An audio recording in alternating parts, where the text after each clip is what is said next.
রসের দাওরা আরে আমার সোনার ভাবি রে, ভাবি না দেখে আজকে গাছে উঠছে, গাছে গাছে আজকে ভাবির আলোচনা করবো।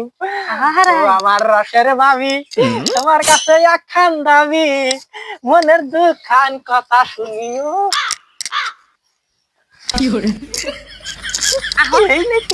তোমার ভাইজন তো পিরিত ভালো করে মানে ভালো করে পিরিতের কাছে পারাই দিনি। আচ্ছা গাছে উঠে পিরিত ভালোবাসা কথা ঘুমাইছে। কি সুন্দর গা, পাইতে দেখবো না। এই দেখো না ফাঁসে গেছে ও আমার রসের ভাবি, গাছে উঠছি। তোমার কাছে একখান দাবি, মনের দুখান কথা শুনিও। বড় ভাই জানলে না বলি, ও ভাবি গো। জানো না এনে ভালো করে ভাবর কইরো না। না কি কয়, সবচেয়ে ভালো জায়গা হয়েছে দেখছো কি, গাছে মানে উঠছি তলে এই দেখো না, মানুষ তো আলদা যাইবো গা, আমরা দুজনে হেনে একেবারে পুরা ফষ্টি নষ্টি করবো।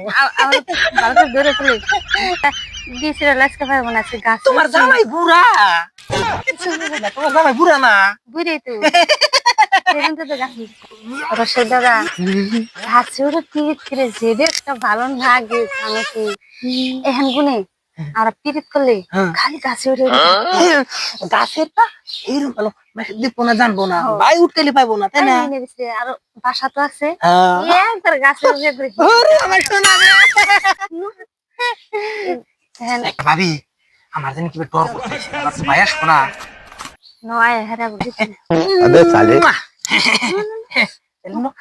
মাঝে কামড় দিছে বুহাই কামড় দিছা। গাছে উঠে পিরিত করা হিরম ভালো ভালো না, স্বাদও আছে, বেশ ভালোই স্বাদ। এই হে আমার ধরো